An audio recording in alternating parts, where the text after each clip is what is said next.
जय हिंद, नमस्कार। स्वागत है आपका एक महत्वपूर्ण वीडियो में। आज है 7 फरवरी 2025 और आज के प्रमुख सैनिक समाचार जानते हैं इस छोटे से वीडियो के माध्यम से। पहली खबर एक दिन पुरानी है लेकिन बहुत ही महत्वपूर्ण है। पूर्व सैनिक की हत्या के बाद कश्मीर में बड़ा एक्शन, हिरासत में ले गए पीओके से संपर्क रखने वाले 500 लोग। श्रीनगर जम्मू कश्मीर के कुलगांव जिले में आतंकवादी हमले में पूर्व सैनिक की हत्या यहां पर कर दी गई है और जिसके बाद जो सुरक्षा एजेंसियां हैं वह एक्शन में आ गई है।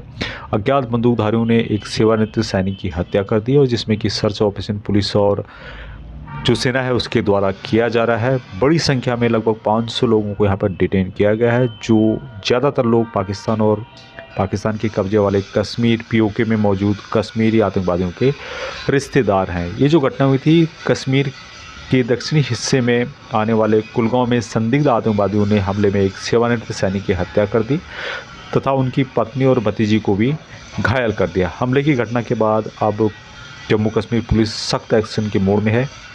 यहाँ पहला मामला है जब सुरक्षा बलों की तरफ से इतनी बड़ी संख्या में लोगों को डिटेन किया गया है। सोमवार को दक्षिण कश्मीर के कुलगांव के बेहीबाग गांव में अज्ञात बंदूकधारियों ने सेवानिवृत्त सैनिक मंजूर अहमद वागे, उनकी पत्नी और उनकी भतीजी पर गोलियां चलाई थी। इस हमले में वागे जो कि 45 ईयर के थे उनकी मौत हो गई, जिनके पेट में गोली चली, जबकि 2 महिलाओं के पैरों में गोली लगी और उनका इलाज यहाँ पर चल रहा है। तो यहाँ पर पुलिस के द्वारा भी एक्शन लिया जा रहा है और हालांकि अभी तक किसी भी जो आतंकवादी संगठन है उनके द्वारा इस घटना की जिम्मेदारी नहीं ली गई है, लेकिन पुलिस का दावा है कि जल्दी ही हम इसका खुलासा। खबर 8वें वेतन आयोग को लेकर के है। 8वें वेतन आयोग की अधिसूचना अध्यक्ष, सदस्यों और समय सीमा पर निर्णय यथासंभव सरकार के द्वारा यहाँ बात कही गई है।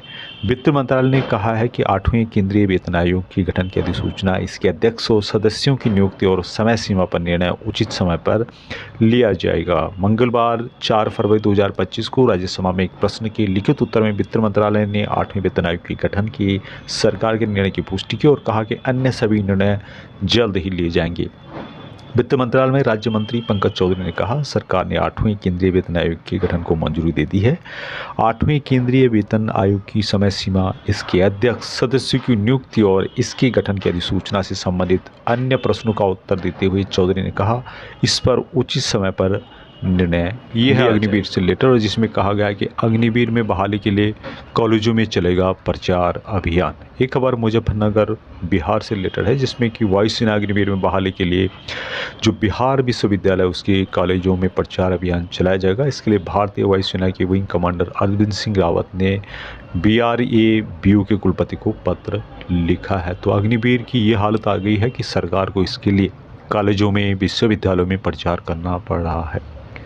पहले जहां डिफेंस में भर्ती होने के लिए सेना, आर्मी, एयरफोर्स और नेवी लाखों की भीड़ उमड़ती थी, लेकिन आज स्थिति आ गई है कि इसका प्रसार करना पड़ रहा है। हालांकि अभी भी लोग तो आएंगे लेकिन वो क्वालिटी आपको मिलेगी। मतलब ये है कि देश में बेरोजगारी इतनी है कि कोई ना कोई तो आएगा लेकिन वो क्वालिटी आपको मिल नहीं पाएगी। इसमें बताया गया कि बिहार और झारखंड में भारतीय वायुसेना में एयरमैन की सिलेक्शन के लिए 10 एयरमैन सिलेक्शन सेंटर्स सारी प्रक्रिया पूरी करता है। वर्ष 2026 में वायुसेना अग्निवीर की बहाली के लिए रजिस्ट्रेशन की जो तारीख है यहाँ पे बताई गई है और छात्रों को ऑनलाइन रजिस्ट्रेशन कराने के लिए जो इसकी ऑफिशियल वेबसाइट है उसमें लॉगिन करने के लिए बताया गया। हालांकि इस खबर को बताने का मकसद ये है कि सरकार को जो अग्निवीर योजना है, अग्निपथ योजना है, इसको बंद कर देना चाहिए और जो पहले वाली पुरानी भर्ती थी उसी को यहाँ पर चालू करना चाहिए। अगली खबर एक फौजी की ईमानदारी की है और झुंझुनू के इस फौजी ने जीता दिल, लाखों रुपए का लालच छोड़ करके दिखाई ईमानदारी। ये जो खबर है सीकर राजस्थान से है और बढ़ते भ्रष्टाचार और लालच की इस दौर में ईमानदारी की मिसालें देखने को कम ही मिलती है, लेकिन झुंझुनू जिले की नवलगढ़ उदयपुर वाटी क्षेत्र में एक ऐसी घटना सामने आई है जिसने साबित कर दिया है कि ईमानदारी अब भी जिंदा है। एक सेवानिवृत्त फौजी और उनके साथी ने लाखों रुपए के गहने और नकदी से भरा लावारिस बैग उसके असली मालिक तक पहुंचा करके मिसाइल कायम की है। ताजुब की बात यह है कि उस बैग में उनका कोई भी पहचान पत्र नहीं था। बैग में सोने चांदी की आभूषण और नकदी थी, लेकिन इसके लिए कोई पहचान पत्र उनको नहीं मिला जिससे कि उनके मालिक तक पहुंचा जा सके। बावजूद इसकी सेवानिवृत्त फौजी और उनके इस दोस्त ने बैग को अपने पास रखने के बजाय उसके असली हकदार तक पहुंचाने की ठानी। उसने सोशल मीडिया के माध्यम से उसके असली मालिक का पता लगाया। जब नवविवाहिता दंपति को उनका बैग वापस मिला तो उनकी खुशी का ठिकाना नहीं रहा। वे इसे लौटाने वालों को बार बार धन्यवाद देते दिखे।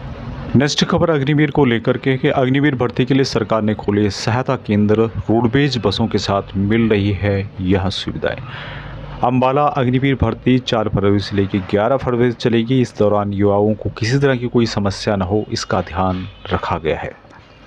नगर परिषद ने युवाओं की सहायता के लिए बूथ स्थापित किए हैं। इसके साथ ही रोडवेज की ओर से बस स्टेशन में भर्ती ग्राउंड तक स्पेशल बसें लगाई गई है। सरकार की तरफ से दी जा रही इन सुविधाओं का युवा जमकर तारीफ कर रहे हैं।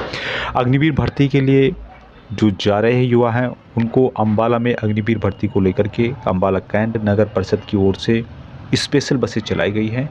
और सबसे अच्छी बात है कि आस्था फाउंडेशन की तरफ से कैंटीन भी खोली गई है, जिसमें मात्र 5 रुपए में भरपेट खाना युवाओं को दिया जा रहा है। युवा यहाँ पर काफ़ी तारीफ कर रहे हैं। उन्होंने कहा कि हमारे लिए सहायता कैंप खोला गया है, साथ ही खाने की ठहरने की व्यवस्था की गई है, हमें कोई दिक्कत नहीं है। नेक्स्ट खबर है कि भोपाल ने 200 पूर्व सैनिकों को नौकरी से हटाया, केंद्रीय मंत्री से मदद की गुहार। अखिल भारतीय आयुर्वेदिक संस्थान यानी एम्स भोपाल में सुरक्षा विभाग में काम कर रहे 200 पूर्व सैनिकों को नौकरी से हटा दिया है। एम्स प्रशासन ने कहा कि यहां कॉन्टैक्ट खत्म होने की वजह से हुआ है। हालांकि इससे प्रभावित पूर्व सैनिकों में नाराजगी है। उन्होंने इंडियन वेटरन्स ऑर्गेनाइजेशन के सहयोग से केंद्रीय स्वास्थ्य मंत्री को पत्र लिखकर के अपनी बहाली की मांग की है। उनका कहना है कि यह फैसला उनके लिए अन्यायपूर्ण है। वहीं एम्स प्रशासन का कहना है कि यहाँ प्रक्रिया नियमित थी और नई एजेंसी को जिम्मेदारी सौंपी गई है। हालांकि नई एजेंसी ने पूर्व सैनिकों को दोबारा नियुक्ति करने पर विचार नहीं किया है और यहाँ पर इंडियन वेटरन्स ऑर्गेनाइजेशन ने उनकी पीड़ा को समझते हुए जो स्वास्थ्य मंत्री है उनको पत्र लिखा है और उनकी बहाली की मांग यहाँ पर की गई। नेक्स्ट खबर राष्ट्रीय परीक्षा एजेंसी के द्वारा दी गई है, नेशनल टेस्टिंग एजेंसी, और यहाँ पे पब्लिक नोटिस जारी किया गया। Schedule of examination of the all India सैनिक स्कूल एंट्रेंस एग्जामिनेशन AISSEE 2025 यानी कि सैनिक स्कूल में जो एंट्रेंस एग्ज़ाम है क्लास 6th और 9th के लिए, उसका शेड्यूल यहाँ पे जारी किया गया। ये जो पेपर होता है पेन और पेपर मोड पर होता है, OMR शीट बेस्ड होता है और क्लास 6th और 9th के लिए जो शेड्यूल रखा गया है 5 अप्रैल 2025 सैटरडे को एग्जामिनेशन होगा। और ये जो एग्ज़ाम होता है अक्रॉस द कंट्री होता है एकेडमिक ईयर 2025-26 के लिए। इसकी ऑफिशियल वेबसाइट में भी आप विजिट कर सकते हैं। बार बार रेगुलर आपको चेक करना होगा। साथ में यहाँ पे हेल्प डेस्क नंबर दिया गया 01140759000। इस पर भी कॉल करके आप ज़्यादा जानकारी प्राप्त कर सकते हैं। नेक्स्ट अपडेट जॉब से रिलेटेड है। रेलवे की ओर से ग्रुप डी की वैकेंसीज निकाली गई है जो कि मात्र 10वीं पास वाले अप्लाई कर सकते हैं। सर यहाँ पर अच्छी खासी आपको देखने को मिलेगी। गवर्नमेंट की जॉब है। अभी 7th पे कमीशन के अंदर 18,000 से 56,900 रुपये सैलरी मैक्सिमम है। 8th पे कमीशन में सैलरी अच्छी खासी बढ़ोतरी हो सकती है। अभी नेक्स्ट जो अपडेट है ये है डायरेक्ट भर्ती से रिलेटेड हो रही है। ये जो भर्ती है जिसमें कि S&IB सर्विस प्राइवेट लिमिटेड के द्वारा वैकेंसीज निकाली गई है। यहाँ पर है आर्मर्ड गार्ड और सिक्योरिटी गार्ड की वैकेंसी। अर्जेंट रिक्वायरमेंट है। यहाँ पर बंधन बैंक करेंसी चेस्ट जो कि अंडर सुपरविजन और RBI के अंदर काम करता है, यहाँ पर वैकेंसी निकाली गई। आर्मर्ड गार्ड की सैलरी यहाँ पर 31,700 दिया जा रहा है और आर्मर्ड गार्ड सुपरवाइजर की 33,700 रुपये यहाँ पर सैलरी दी जा रही है। 8 घंटे और 26 दिन की यहाँ पर ड्यूटी होगी। ये जो वैकेंसीज निकाली गई है कि है Aliah university Rajarhat new town west Bengal की ओर से। तो यहाँ पर आप जा सकते हैं। लोकेशन यहाँ पर दिया गया है आलिया यूनिवर्सिटी। यहाँ पर पूर्व सैनिकों को लिया जाएगा।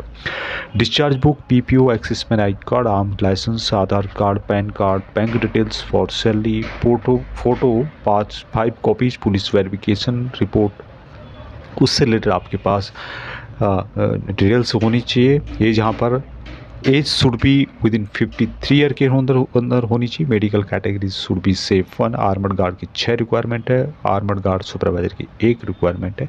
तो ये जो लोकेशन मैंने बताया था Rajarhat new town west Bengal, Aliah university, और जहां पर Bandhan bank currency chest under supervision और आरबीआई के अंतर्गत काम करते हैं। यहाँ पर पूर्व सैनिकों को लिया जा रहा है वेस्ट बंगाल के अंतर्गत। तो यहाँ पर आप जा सकते हैं, लोकेशन जो डिटेल्स यहाँ पे बताई गई आप इसको देख सकते हैं।